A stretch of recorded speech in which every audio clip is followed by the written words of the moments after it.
Има кемпери, които са толкова малки, че трябва да излезете от тях само за да си промените мнението, но тези, които ще видите днес, са от друга планета. Въпреки че в днешно време винтидж стилът е тенденция, тези 8 модела предизвикаха всяка логика на инженерството и добрия вкус. Те не бяха просто превозни средства. Те бяха експериментални сънища на колела, които малцина се осмелиха да управляват. Уверете се, че ще стигнете до първото място, защото този дизайн е толкова странен, че изглежда като къща, бягаща от основите си. Да вървим. Номер 8. Ултраван CA-STI, 60-те години на 20 век. Представете си, че карате по магистралата през 60-те години, поглеждате в огледалото за задно виждане и виждате нещо, което няма обяснение. Удължена, заоблена, блестяща форма, която прилича на фюзелаж на самолет без крила, плъзгащ се сред трафика. Това не е сън, нито халюцинация. Това е ултраван, проектиран от авиационен инженер на име Дейвид Питърсън. Този кемпер разчупва всичко установено в индустрията на домовете на колела. Докато други производители монтират дървени кутии върху шасита на камиони, ултраван използва алуминиева монокок структура, точно както самолетите от онази епоха. Нямаше традиционна рама, нямаше отделни греди. Всичко беше една част – лека, здрава и абсурдно футуристична. С дължина 22 фута, около 7 метра, той тежеше едва 1100 кг. Това е по-малко от много съвременни седани. Вътре имаше пълноценна кухня, баня с душ, легло за двама и място за съхранение. Беше обитаема космическа капсула, реализирана дизайнерска мечта. Проблемът беше отзад. За да поддържа пода плосък и нисък, Питърсън монтира заден двигател от Chevrolet Corvair, 6-цилиндров с въздушно охлаждане, който едва надхвърляше 100 конски сили. На равен терен по прави пътища, ултраван работеше приемливо. Но щом се появеше наклон, щом пътят започнеше да се изкачва към планините, нещата се променяха. Двигателят започваше постепенно да губи скорост, сякаш се бореше с самия въздух, който го правеше специален. Шофьорите се научаваха да планират часове предварително всяко изкачване, да набират скорост, да се молят баирът да не бъде твърде дълъг. Когато Chevrolet спря да произвежда двигателя на Corvair, проектът беше смъртоносно ранен. Опитаха се да адаптират други механики, по-тежки, по-мощни, но оригиналният баланс вече не беше същият. Производството бавно заглъхна и ултраван в крайна сметка изчезна. Днес той е култов обект, странен, елегантен и изпреварил времето си. Самолет, който никога не излетя, но който продължава да кара всеки, който го погледне, да мечтае. Номер 7. Vixen 21 TD CA-STI, 80-те години на 20 век. Ако 80-те години бяха десетилетието на ексцесиите, някой е забравил да предупреди Vixen 21 TD. В епоха, когато домовете на колела бяха огромни, квадратни и жадни за гориво, се появи това, ниско, стилизирано, с почти агресивна стойка като спортен автомобил, удължен до абсурд. Не приличаше на къща на колела, приличаше на дизайнерски експеримент, дошъл от друга планета. Зад това безумие стоеше Бил Колинс, един от инженерите, участвали в дизайна на DeLorean, колата от завръщане в бъдещето. Неговата визия беше проста, но радикална – да създаде дом на колела, който се управлява като европейски седан. И наистина го постигна. Vixen имаше корпус от фибростъкло, оптимизиран в аеродинамичен тунел, изключително нисък център на тежестта благодарение на задния си двигател и дизайн, толкова компактен, че се събираше в стандартен крайградски гараж. Нещо немислимо за всяко друго превозно средство от неговия клас. Но най-неочакваното, това, което оставяше всички с отворена уста, беше в неговото механично сърце. Турбодизелов двигател на BMW с 6 цилиндъра, съчетан с 5-степенна ръчна трансмисия. Да, правилно прочетохте – ръчна. Смяната на предавки в 6-метров дом на колела не беше точно това, което средностатистическият купувач от 80-те очакваше. Но благодарение на тази комбинация и на неговата обсесивна аеродинамика, Vixen можеше да постигне разход, близък до 30 мили на галон. В десетилетия на евтин бензин и жадни V8 двигатели, това беше почти революционно. Проблемът беше, че пазарът не беше готов. Купувачите на домове на колела искаха автоматичен комфорт, искаха широки салони, в които да се движат, искаха да се чувстват в къща, а не в кабината на самолет. Ниският покрив на Виксен налагаше повдигането на една секция чрез хидравлична система, за да може човек да стои прав. Нещо, което мнозина смятаха за излишно неудобство. Резултатът беше брутален. Компанията фалира, след като произведе по-малко от 600 бройки. Твърде напреднал, твърде различен, твърде неразбран за своето време. Днес малкото оцелели екземпляри Виксен са желани от колекционери, които оценяват тяхната рядкост и история. Защото Виксен 21 TD ни научи на нещо важно. Понякога бъдещето идва предсрочно и никой не знае какво да прави с него. Номер 6. Кларк Кортес. САЩ, 60-те години на 20 век. Има компании, които се занимават с производство на мотокари. И после има компании, които в един прекрасен ден решават, че могат да произвеждат и къщи на колела. Ей така, просто. Кларк, компания, известна именно със своите индустриални мотокари, реши да навлезе в света на кемперите през 60-те години и не го направи деликатно. Направи го така, сякаш изграждаше едно от своите товарни превозни средства – с стомана, много стомана. Кларк Кортес беше буквално танк с прозорци. Вместо да монтира дървена кутия върху конвенционално шаси, както правеха всички останали, инженерите на Кларк избраха нещо радикално. Юнибоди структура, изцяло от стомана. Без импровизирани завинтени части, без дървесина, която набъбва от влагата. Всичко интегрирано, заварено, солидно, индустриално. И най-изненадващото – предно предаване. Десетилетия преди това да стане обичайно при превозните средства за отдих. Чрез елиминиране на задния задвижващ вал, те постигнаха напълно плосък под. Можехте да ходите вътре в Кортес с пълен комфорт, без повдигнати тунели или неудобни стъпала, нещо, което през 60-те беше научна фантастика. Концепцията беше блестяща, но тази здравина криеше очевиден проблем. Стоманата го правеше невероятно стабилен, но и абсурдно тежък. С тегло близо 3200 кг, оригиналният двигател, Plymouth Techey 8 от 318 кубически инча, едва успяваше да го движи с достоинство. Достигането на магистрална скорост изискваше търпение, много търпение и щедър десен крак. Ускоренията бяха бавни, а изпреварванията – стратегическо планиране. И тогава се появи тихият враг – ръждата. В региони, където се използваше сол по пътищата през зимата, металът започваше да се руши отдолу. Това, което изглеждаше неразрушимо, можеше да се превърне в оранжево нищо с годините, изяждайки безмилостно шасито и карусерията. Кларк Кортес беше творба и изпреварила епохата си.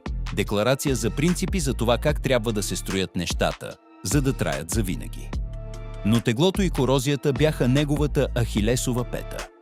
Днес малкото реставрирани екземпляри са колекционерски предмети за онези, които оценяват неговата почти упорита индустриална инженерна мисъл.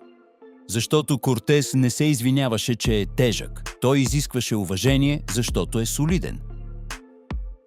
Номер 5. Toyota Sun Raider 4x4. Япония наклонена черта САЩ, 80-те години на 20 век.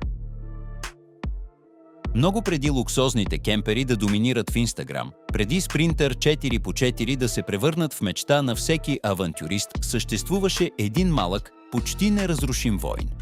Toyota Sun Raider 4x4 не беше най-големият, нито най-луксозният, нито най-атрактивният, но той беше вероятно един от най-способните извън асфалта, които някога са били строени.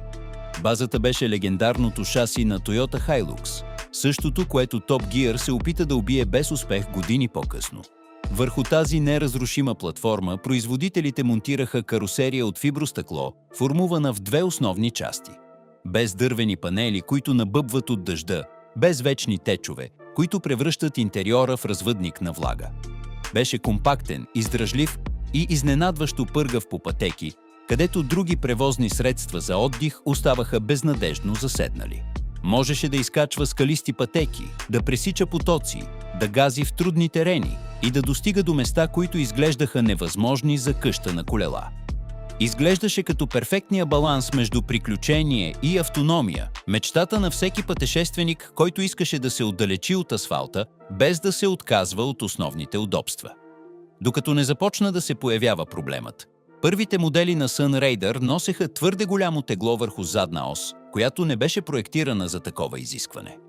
Използваха конфигурация, известна като Full Floating, която имитираше двойни колела, но не предлагаше реалната здравина на една еднотонна ос. Под пълно натоварване с водата, вещите, храната и пътниците, стресът беше екстремен. Започнаха да циркулират тревожни истории. Оси, които се поддават насред пътя, рискови ситуации, които никой не искаше да преживее при висока скорост. Тойота, която винаги е била сериозна към своите отговорности, в крайна сметка пусна масови изтегляния за проверка, за да замени тези компоненти с подсилени версии. Беше тежък удар за репутацията на модела, но японската марка направи правилното нещо, призна грешката и я реши. След корекцията, Sun Raider си възвърна репутацията и днес се счита за легенда на класическия оверлендинг – превозно средство, което доказва, че дори гигантите могат да имат глинени крака, но също и че честността и навременните решения изграждат легенди. Иронично, това, което почти съсипа неговата история, в крайна сметка го превърна в един от най-търсените кемпери от колекционери по целия свят. До тук видяхме завладяващи странности, машини, които изпревариха времето си или които дадоха приоритет на иновациите пред здравия разум. Но четирите, които следват, са на друго ниво. Те са тези, които пренесоха идеята за къща на колела в територии, където физиката, гравитацията и балансът престанаха да бъдат приоритет. И номер едно не е просто странен. Той е вероятно най-абсурдният и блестящо опасен кемпер, който някога се е търкалял по пътя. Пригответе се, защото световъртежът е на път да започне. Номер 4. Chevrolet Blazer Chalet. CHT 70-те години на 20 век. Идеята на хартия беше блестяща. Да се вземе едно здраво и популярно 4x4 превозно средство като Chevrolet K5 Blazer и да се превърне в интегриран кемпер директно от фабриката. Без никакви домашни адаптации, без импровизирано дърводелство в гаража вкъщи. Чисто професионално решение, готово за употреба. Така се роди Blazer Chalet, един от най-смелите залози на Chevrolet през 70-те години. Интеграцията беше пълна. Предната кабина и задната жилищна зона бяха свързани, позволявайки на шофьора да премине от волана към кухнята, без да се налага да слиза от превозното средство. Благословия в дъждовни дни или при екстремен студ. Вътре имаше място за готвене, за хранене, за спане на 4 души, печка, мивка, преносим хладилник. Всичко това в Blazer с задвижване на 4 колела. На хартия това беше мечтата на авантюриста, окончателният инструмент за онези, които искаха да достигнат до отдалечени места, без да се отказват от основните удобства. Но тогава физиката напомни, че има какво да каже. Проблемът започна с този висок покрив от фибростъкло. За да създадат жилищно пространство в задната част, дизайнерите трябваше значително да повдигнат линията на покрива. Този покрив, заедно с структурата, която го поддържаше, добави почти 450 кг в най-високата част на превозното средство. Изведнъж центърът на тежестта на Blazer, който и без това не беше точно нисък, се превърна в обществен враг номер 1. По асфалтирани пътища Шалет се държеше приемливо, с това характерно люлеене на високите превозни средства, но в рамките на очакваното. Проблемът се появяваше, когато асфалтът свършеше. По каменисти пътища, по стръмни склонове, по неравни терени превозното средство започваше да се усеща странно. Шофьорите забелязваха страничен наклон, дори когато се движеха по права линия. Добавеното тегло във висините караше Blazer да се движи като махало, възстановявайки се бавно от всяка дупка, от всяка неравност. Задното окачване, проектирано за много по-леко превозно средство, страдаше под постоянното натоварване. Трансмисията работеше на лимита си при изкачванията. И това, което трябваше да бъде неудържим в съдеход и следовател на невъзможни пътища, накрая започна да се усеща като нещо постоянно на ръба на дисбаланса, като акробат, който никога не успява да намери правилната поза. Chevrolet произведе около 1780 бройки, преди проектът да изчезне тихомълком, без големи съобщения, без прощални кампании. Просто спряха да го правят. Днес, именно поради тази рядкост, поради тази комбинация от полезност и странност, Блазър Шалет може да достигне цени над 5-10 хиляди долара на специализирани аукциони. Респектираща цифра за превозно средство, което на времето никой не знаеше точно как да класифицира. Номер 3.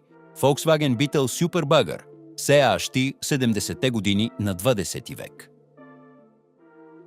Имаше момент в историята, когато креативността и липсата на регулации си подадоха ръка, за да произведат неща, които днес ни се струват директно абсурдни. Superbugger е перфектният пример. Някой някъде в Калифорния погледна малък Volkswagen Beetle, емблематичната костенурка, и си помисли: тук се събира къща. Не палатка на покрива, не ремарке отзад. Къща. Буквално. Идеята беше проста в своята концепция, но ужасяваща в изпълнението си. Да се отреже Beetle точно зад предните седалки, да се премахне оригиналната задна част и да се монтира върху останалото дървена структура, която приличаше повече на екстремен "направи си сам", отколкото на сериозно инженерство. Резултатът беше нещо, което можеше да се опише само като мини-хижа, закована върху шаси, проектирано за нещо много по-скромно. Вътре Superbugger предлагаше основните неща: миниатюрна мивка, малка къмпинг печка, място за спане на 2 души в ембрионална поза. На хартия звучеше като минималистичната мечта, квинтесенцията на ван лайф десетилетия преди да съществува терминът. На пътя беше съвсем друга история. Проблемът не беше в самата идея, която имаше своя чар. Проблемът беше физиката. Онази приятелка, която винаги се появява, когато най-малко се нуждаеш от нея. Оригиналният Beetle, със своя заден двигател с въздушно охлаждане, едва доставяше около 60 конски сили. Беше достатъчно, за да движи малката кола и нейните пътници с достойнство, стига да нямаше много стръмни баири. Но сега същия този двигател трябваше да влачи дървена кутия, която тежеше няколко стотин килограма и, което беше по-лошо, превръщаше целия комплекс в гигантско платно всеки път, когато духнеше страничен вятър. Превишаването на 80 км в час се усещаше като насилване на съдбата, като да искаш твърде много от двигател, който никога не е бил проектиран за подобна задача. Завоите се превръщаха в упражнения по вяра, като люлеенето заплашваше да наклони структурата отвъд разумното. А спирането по стръмни спускания не беше механично действие, а акт на вяра. Буквално трябваше да се молиш спирачките, същите, които спираха кола от 800 кг, да могат да се справят с комплекс, който удвояваше това тегло. Въпреки това, през 1975 година Superbugger струваше около 6000 долара, сума, която не беше за пренебрегване за онова време. И хората го купуваха. Защото представляваше свободата, възможността да пътуваш с къщата на гърба си, въпреки че тази къща беше нестабилна, бавна и потенциално опасна. Днес, иронично, един Superbugger в добро състояние може да надхвърли 40 000 долара на аукциони за класически превозни средства. Времето този неумолим съдия превърна това, което беше опасна странност, в търсен колекционерски предмет. Превозно средство, което се бори да изпревари велосипед, трансформирано в обект на желание. Историята има чувство за хумор. Номер 2. Delray 3 Level, CAHT, 60-те години на 20 век.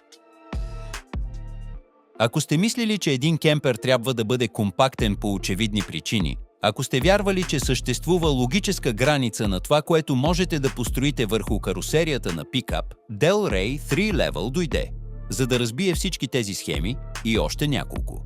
В разгара на 60-те години, в свят, в който експериментирането не познаваше граници, някой погледна карусерията на стандартен пикап и реши, че там се събира нещо повече от обикновенно повдигнато легло или палатка. Реши да построи къща на 3 нива. И не, това не е метафора. Това е буквално описание. Най-отгоре, над кабината на шофьора, зона за почивка с място за 2 души. На междинното ниво, на височината на оригиналната карусерия, хол с седалки и малка сгъваема маса, трапезарията. И в долната част, точно над земята, кухнята с достъп към външната страна. Беше дизайн тип split level, като многоетажна къща, притисната в задната част на пикап, вавилонска кула на колела. Визуално въздействието беше безспорно. Delray 3 Level привличаше вниманието навсякъде, където се появеше. Хората спираха да гледат, да сочат, да питат. Беше декларация за намерения, начин да кажеш «Моята къща е по-голяма от твоята, макар да е на колела». Архитектурно беше гениално, като всяко ниво се възползваше от пространството по интелигентен начин. Но физически беше обезпокоително. Проблемът, както винаги, беше теглото. Само структурата на кемпера, изградена от дърво и фибростъкло, тежеше около 1300 кг. Това без да броим водата, без да броим багажа, без да броим пътниците на горното ниво. Когато се добавеше всичко, задното окачване на много пикапи от онази епоха започваше да поддава драматично. Предницата на превозното средство олекваше, губейки контакт с пътя. Предните колела губеха натоварване и сцепление. Управлението ставаше неточно, неясно. Сякаш камионът не знаеше много добре на къде иска да отиде. Сега си представете да вземете завой с 9-10 км в час с център на тежестта толкова висок, че изглежда иска да се наклони по собствено решение. Представете си да изпреварвате друго превозно средство и да усещате как страничният вятър натиска тази триетажна стена. Всеки порив се превръщаше в предупреждение, всеки завой – в молитва, всяко спиране – в упражнение по изчисляване на рискове. Delray 3 Level не беше просто голям. Той беше непропорционален за превозното средство, което го носеше. Решение в търсене на проблем, който никой не беше поискал да се решава. Въпреки това, той се превърна в легендарна бройка. Днес да се намери един пълен и в добро състояние е почти невъзможно. И колекционерите плащат изненадващи цифри само за модула, за тази триетажна структура, която предизвика гравитацията и, противно на всички прогнози, оцеля, за да разкаже за това. Номер 1. GMC Motorhome CA 70-те години на 20 век. Когато General Motors, американският гигант, реши да навлезе в света на домовете на колела през 70-те години, той не го направи, копирайки когото и да било. Не взе съществуващо шаси на камион и не му монтира кутия. Не. Проектира нещо от нулата. И резултатът изглеждаше като изваден от научно-фантастичен филм от онази епоха. GMC Motorhome не приличаше на нищо, което е циркулирало преди това. Профилът му беше нисък, елегантен, с меки линии, които изглеждаха изваяни от вятъра. Нямаше онази квадратна и тромава форма на традиционните домовете на колела. Приличаше на сухопътна совалка, на космически кораб, готов да пропътува американските магистрали. Ключът към неговото поведение беше отдолу, в напълно собствена платформа, която General Motors разработи специално за това превозно средство. Предно предаване – нещо нечувано за превозно средство с такъв размер в онези години. Независимо окачване на 4-те колела – също абсолютна рядкост. И система от задни колела в тандем с въздушно окачване, което позволяваше регулиране на височината и твърдостта според товара. Резултатът беше дом на колела с дължина над 8 метра и тегло 4500 кг, който невероятно се управляваше със стабилност, която никой конкурент не можеше да постигне. По магистрала GMC се държеше здраво, без онези люлеения, характерни за конвенционалните къщи на колела. В завоите чертаеше с изненадваща прецизност. Шофьорите, които пробваха такъв за първи път, не можеха да повярват, че управляват нещо толкова голямо. Много експерти го смятат и до днес за най-добрия дом на колела по отношение на шофирането, произвеждан някога. Тогава какво се обърка? Таймингът. Всичко беше въпрос на тайминг. GMC Motorhome имаше огромен V8 двигател от 455 кубически инча, 7,5 литра работен обем, който доставяше мощност в излишък, но който консумираше гориво така, сякаш нямаше утре. В епоха на евтин бензин това не беше проблем. Проблемът беше, че точно когато моделът започваше да се утвърждава, когато продажбите започваха да излитат, дойде петролната криза от 1973 година. Изведнъж се появиха безкрайни опашки по бензиностанциите. Цените на горивото скочиха до небето. Енергийна паника обхвана страната. И никой, абсолютно никой не искаше превозно средство, което едва постигаше между 8 и 10 мили на галон, около 3 или 4 км на литър. Не беше грешка на инженерството. Не беше грешка на дизайна. Беше външен удар, перфектна буря, която никой производител не можеше да предвиди. GMC Motorhome беше твърде добър за най-лошия възможен момент. Производството продължи до 1978 година, оставяйки почти 13 000 произведени бройки, но щетата вече беше нанесена. Репутацията на пияница се залепи за модела като пиявица. Днес обаче GMC Motorhome е абсолютна икона. Реставрирани и модернизирани, с по-ефективни двигатели и актуализирани системи, много екземпляри надхвърлят $100,000 на пазара за колекционери. Това е окончателното доказателство, че блестящият дизайн, дръзкото инженерство могат да оцелеят и в най-лошия контекст. Че добрите идеи, макар и да идват в лош момент, в крайна сметка намират своето място в историята. И затова, заради своята дързост, заради своята гениалност, заради своя трагичен лош късмет, GMC Motorhome е безспорно кралят на абсурда в този списък.